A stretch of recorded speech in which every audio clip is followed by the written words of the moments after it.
Estamos de volta com o programa Pense Saúde, hoje falando de transtorno de déficit de atenção.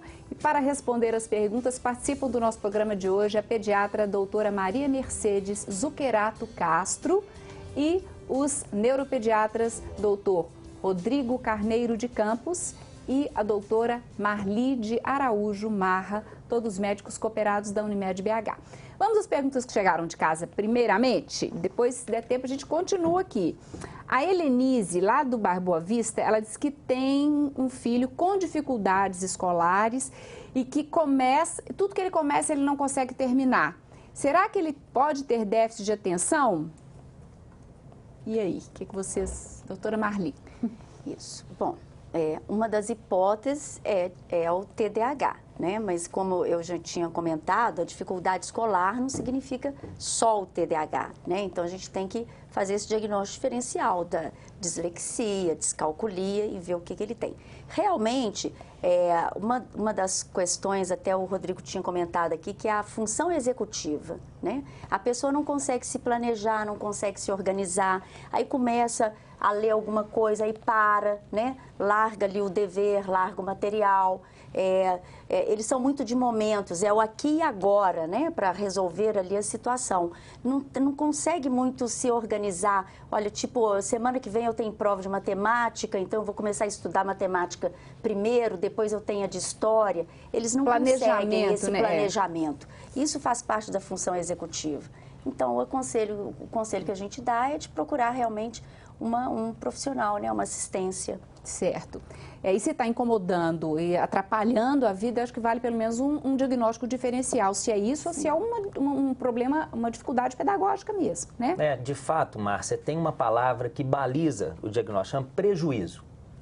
Tá? Se ele está tendo prejuízo acadêmico, se ele está tendo prejuízo social, vale a pena iniciar um processo de diagnóstico. Isso. Tá? Que passa muito pelo pediatra, que passa muito pelas observações dos anos anteriores na escola.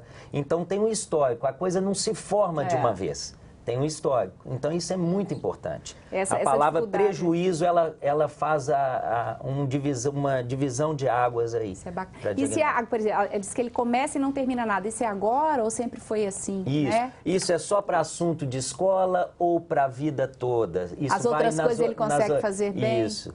Então, às vezes, ele tem um desempenho bom em alguma atividade esportiva, e isso aí o satisfaz, então a escola fica menos interessante. Então ele não faz aquilo porque ele não quer, ou porque ele não vê sentido naquela formalidade de ensino, aquela exigência da escola. Certo. A outra pergunta é da Claudete, do bairro Santa Teresa. Ela diz que o filho teve déficit de atenção na infância, mas ele não quis se tratar.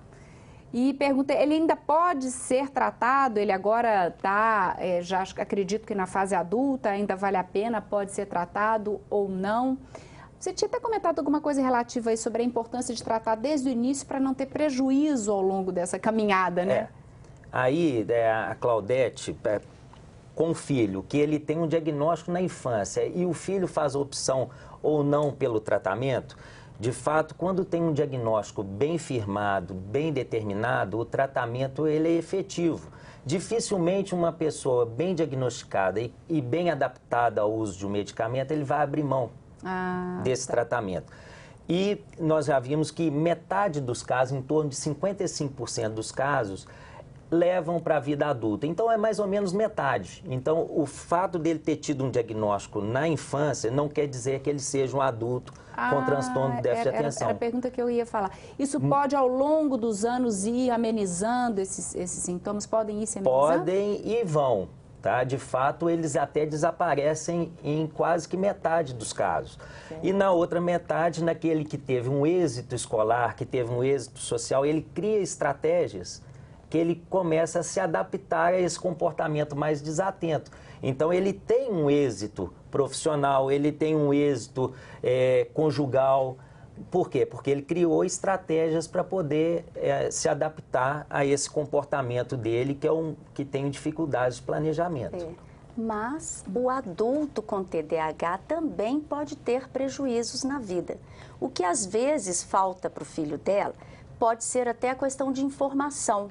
né? Sobre realmente o que é o TDAH, quais são os sintomas e quais são os prejuízos, porque o adulto também costuma ter. Né?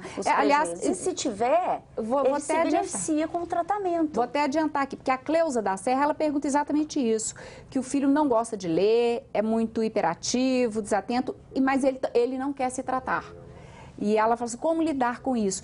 E, na verdade, a Claudete, o filho teve na infância, mas não se tratou. Aí ela pergunta, vale a pena ainda se tratar? E aí, então, são dois casos diferentes. Um que teve na infância e ela quer saber se ainda vale a pena se tratar na fase adulta. E o outro que é adulto, mas não quer se tratar. Então, são dois casos distintos. Quer dizer, você diz que se há prejuízo, vale a pena o tratamento mesmo na fase adulta, né? Se há prejuízo, sempre vale, em qualquer idade que a pessoa tem o diagnóstico, né? E também o adulto, ele também pode ter as comorbidades que a gente já comentou. Ele pode ter uma ansiedade associada, ele pode ter depressão associada. Então, tem que ver o que está acontecendo com esse adulto, porque às vezes tem prejuízo até em casamento. Né? São pessoas que não... Em relacionamento. Não fixam ali. Não se fixam no relacionamento. O importante é o seguinte, o adulto, o adulto que tem déficit de atenção, ele também se vê diferente. Tá? Já então, tem essa percepção. Essa percepção, esse planejamento, essa adaptação a um diagnóstico também é difícil. Então, normalmente, esses indivíduos adultos, eles são levados ou por um parente mais próximo, ou pelo cônjuge que está muito próximo dos prejuízos que ele está tendo. E, às vezes, fazendo o diagnóstico na criança, muitos pais se veem com sintomas parecidos. Então, não é raro fazer o diagnóstico no filho e diagnosticar o pai ou a mãe. Que nem nunca imaginou que pudesse ter tido. E quanto à idade de tratamento, não existe.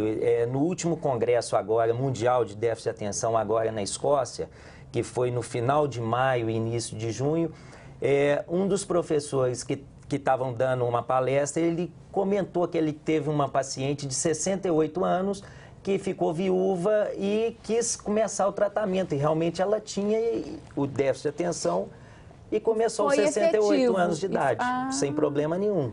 Me parece que eu confundi aqui. A Cleusa da Serra que falou do filho, que realmente não quis se tratar. A Claudete, ela não falou que é do filho, lá do Santa Teresa. Ela pergunta se quem teve déficit de atenção na infância e não se tratou, ainda pode se tratar. Ela, na verdade, ela não citou se é filho ou se não é. Eu confundi aqui, perdão, Claudete.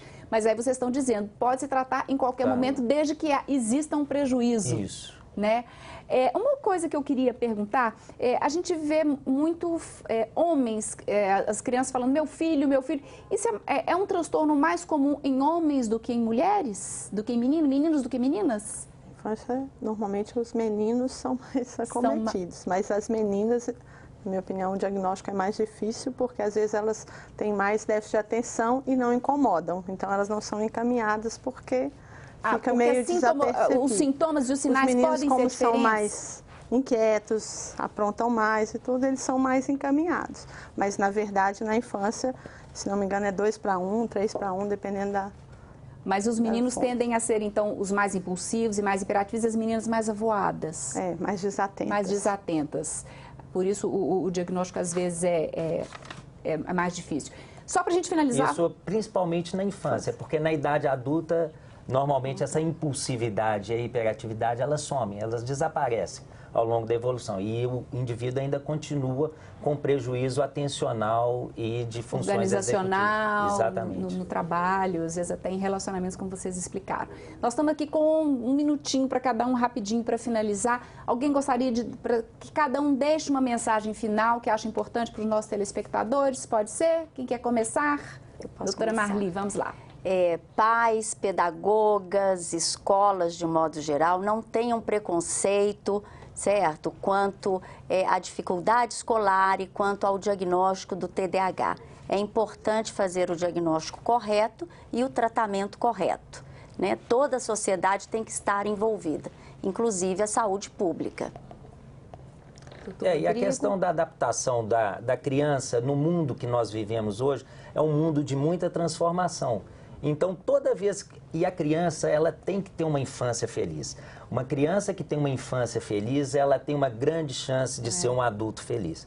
Então, qualquer fator que cause uma dificuldade de adaptação, ele tem que ser investigado, bem investigado, exaustivamente investigado e, eventualmente, tratado. Porque, às vezes, esse prejuízo na infância, na adolescência, pode ter uma repercussão, né, na fase adulta, né? Certamente vai ter. Então, o adulto feliz, ele passa por uma infância feliz, não tenha dúvida. Então, as questões de adaptação e tudo que deixa os nossos filhos tristes, eles têm que ser avaliados. Rapidamente, doutora Mercedes, alguma mensagem? Só que valorizar o acompanhamento da criança como um todo. Valorizar. E aí, você acompanhando, você tem chance de fazer um diagnóstico correto. Ótimo, muito obrigada, agradeço muito a presença, a participação de vocês e a sua companhia e a sua participação também.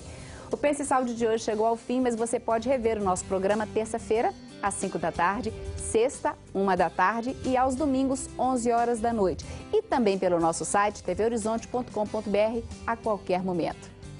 Obrigada pela sua companhia. Eu espero você no próximo Pense Saúde, que é uma parceria da Unimed BH com a TV Horizonte. Eu desejo a você uma ótima semana, paz no coração e pense saúde sempre!